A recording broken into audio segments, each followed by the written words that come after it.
If I told you that you only needed 5 resources or tools to use as a group facilitator for the rest of your career, would you believe me?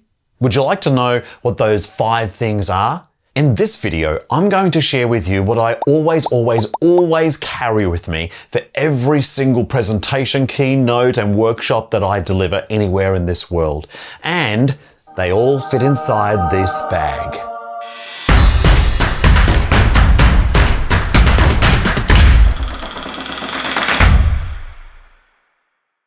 Over the course of my career, I've written 5 books, and 3 of them are named No Props. In fact, here's a copy of the latest one, No Props, No Problem, 150 activities that don't need any equipment. And when I look at the activity database that is featured at playmeo.com, more than half of them require no equipment or tools or props in order to make them work successfully. But while no prop style activities make up a big part of my repertoire, there are 5 resources or tools that I never leave home without. I know there are a lot of really fancy, sometimes expensive tools and resources that many group facilitators use with their groups all over the world. But when I look at the list of activities that I use, there is 5 resources that I use very commonly, and for 3 reasons. 1, they're highly versatile. Unlike some of the fancy equipment that you get, they get to be used in one particular way. All of the resources I'm going to share with you can be used in multiple, if not dozens of ways. 2, they're really inexpensive. That's got to be really important. Not that I'm here to save money necessarily, but sometimes the simplest, least expensive props are the best. And then finally, the number 3 reason why these 5 make the list and get fitted inside a bag is that they help people connect. Every one of the props I'm going to share with you is a tool that I've used dozens, if not hundreds of different ways together to help a group connect and to be able to learn more about each other and work productively. Okay, let's get started. But you should know that all of the props that I'm going to share with you, you will find links for in the description below if you want to get access to them. And some of them are really simple and you've probably got them right now in your own bag. So let's go straight to my little bag, unzip it. And the first one I'm going to pull out, in no particular order, but it's probably no surprise, are the Ubuntu cards.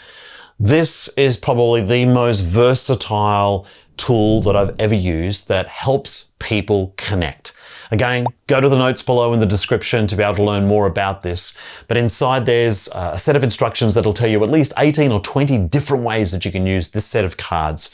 But as you open it up, there are 54 cards that have on one side a very simple image of an object, one side, and on the other side, a set of multiple images. Now, many people are familiar with the Spot It game cards. The multiple image can be used in a very similar way in that any 2 cards that are placed together in a pair, so for example, those 2 there, can you see the match? I'll provide a prize for someone who can see the first match and put it into the comments below, the first, and I'll surprise you with what that prize might be. But the essence of Ubuntu is about building those common bonds, becoming aware of the common bonds that exist between us all. So not only is it a very small deck, you can fit these in your pocket, but there are dozens and dozens of ways of using them, all of which contribute towards building those connections in the groups that you're working with. Now, some context before I share this second resource. Years ago, I understood that one of the best way as a group facilitator that I could invite my group to interact was to give them something to start with. That is to say, if I just simply said, hey, pair up and get to know each other, most people wouldn't know where to start other than the standard, who are you, where are you from, what are you doing, and how bored you are. And so I developed this set of cards that had a series of icebreaker questions on there as a way to get things started. And so I took these questions, I printed them onto a set of stickers, and then I got a very large deck of cards and put the stickers on the other side. So there was a dual use here. I could use the deck of cards for all sorts of different types of activities, but then the questions became really useful for the benefit of the groups. And sometimes you would share and then you would swap. And that was great, except as you can probably tell, some of the questions are starting to get a bit worn. And so of course I either have to print off a new set of stickers and, do the whole thing over again. And then my good friend Chad Littlefield had this brilliant idea of actually making a commercial set of those sorts of questions. And there is my second prop. Out of this bag, I have at least one or two of these packs all the time ready to go. And if you've not come across them, I'll give you a quick introduction. Again, they're extremely versatile, very inexpensive, and are designed to help people connect with one another, to make that connection easy. On one side, over the course of 3 different colors, is a question. And it works a little bit like what I did with the Icebreaker question exchange, is that you would share your response to that question if a partner had asked it. But then on the other side, there is a stick figure doing an action. So between the questions, which would invite interaction and connection, the color, which would give you a random way to divide people up, as well as the action, another random way to invite people to find each other, this has been one of my most favorite tools. Again, in the descriptions below, you can get access to how you can learn to get a set of these cards or 3 sets of these cards for yourself. And you can also get them through playmeo.com as well. Okay, let's reveal number 3. Also in this bag is a rope. Now, I do have a whole bunch of small, what I call buddy ropes, but I also have some very long, more like skipping ropes as well. Again, really inexpensive and extremely versatile props. Everything from rope house, overhand knot, a knot, hot box, the list goes on. All of those involve some form of rope. And if you've got yourself access to some of these ropes, or even the ropes that you already have in your store, these would be really valuable for you to use, for purposes of the group initiatives that these activities represent. But if nothing else, they can just be a boundary. For example, the activity must choose. I would place this down the center of the room to indicate which of the 2 sides the preferences might lie.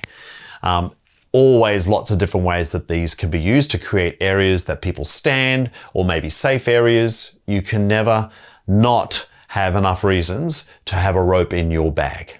Okay, next one. We have a deck of cards. Again, I never leave home without a deck of cards when I'm engaged with a group of people. Every deck comes with at least 52, if not 54 cards. And if you've got a larger group, just have multiple decks. So many different ways in which that deck of cards can be used, both from a random splitting perspective. So you might ask everyone to find the same value of the card, the same suit of the card. You could create straights where 7, 8, 9 all find each other. Randomness, ways in which people can interact and connect, give them a reason to be there. And then maybe you could ask a series of questions or invite that small group to perform some sort of activity. So many different ways. Now, there are specific activities that use a deck of cards in their content, such as change up, poker face, blackjack, and so on. So if you just punch in the word deck of cards or playing cards into Playmeo's keyword search area, you'll come up with many more activities. Oh, get 20 is another one as well. So again, it's small, inexpensive, but extremely versatile, which is why I never leave home without them. The 5th of my most valuable tools and resources that I always have with me when I work with a group are my emoji cards. Now, the emoji cards are made up of 50 different emojis that express the full array of emotions that a human can have. And on the back, not only is there a different set of colors, which when you put together create this wonderful matrix similar to the positive psychology matrix of colors of the red zone, blue zone, green zone, yellow zone, but also have a series of words. So ideal for building emotional literacy. So that's more of the purpose behind why I created the emoji cards. But the reason it sits in my bag of always go with me is because of the variety of ways that can be used. It can be an icebreaker, where it might be a matter of identifying an emotion about You've just arrived. What's on your mind right now? Maybe you're thinking about something that you're bringing in as baggage into this session. Share that with another person. Or it could be take all 50 cards and recreate the matrix of that positive psychology matrix of the red, blue, green, and yellow zones. And that's what happens when you put all those colors together. There's also real value in using this for purposes of reflection. A bit like that first question is that you've just gone through an experience and you might ask the group to choose a card that represents how they're feeling as a result of their experience. Or maybe they choose a card that reflects how another person in the team is feeling as a result of that experience. Again, inside the deck of cards themselves, lots of different ways and instructions that you can use them. And of course, in the description below, you can go find out where you can grab your own deck, both through Amazon, but also playmeo. Now, anyone who in practice sees me on the road knows that I carry more than just a little bag of those 5 props. But the purpose of this video is to say, just with those 5, if I was truly limited just to 5 props for the rest of my career, honestly, I'm going to be pretty happy. But there are, in fact, a whole lot of other props that I use on occasions as well. And if you're interested to know, in the comments below, ask me what else have I got in my bag, and I'd be happy to share with you. But importantly, tell everyone else who's watching these videos, what do you find the most valuable resource for you in your kit bag? So when you turn up in front of a group, you feel the most equipped. But one of the reasons I happen to have that set of 5 is because essentially, deep down, I'm just lazy. I don't want to have to carry a lot of stuff with me all the time. And there have been that odd occasion when, even when I brought a whole lot of stuff with me, the airline lost my luggage and suddenly I'm now in a no props environment. So probably the number 1 prop above those 5 are the fact that I've got a well of no prop activities I can pull out at any time. And if you're interested in learning more about that, go to playmeo.com. And that is where you will find hundreds of group games and activities, all of which the free step-by-step instructions are available to you. No registration, no credit card, no opt-in, available there all the time. So check that out. As I mentioned before, I'm just a comment away. So feel free to ask a question or let me know how maybe this list of 5 resources resonated for you. How many of them do you have? Which of these 5 have you found the most useful? I'd love to hear it. And of course, you're adding value to all of the other people who are viewing this video as well. Okay, and if you love this video, please go ahead and like it down below. And if you haven't already, subscribe to the channel and help support us as we spread this message to many more group facilitators throughout the world. And to be sure you don't miss anything in our next episode, hit the notification bell, and that's YouTube's system of being able to alert you the next time we upload a video. Okay, hope you've enjoyed this. Thank you so much for watching and have fun out there.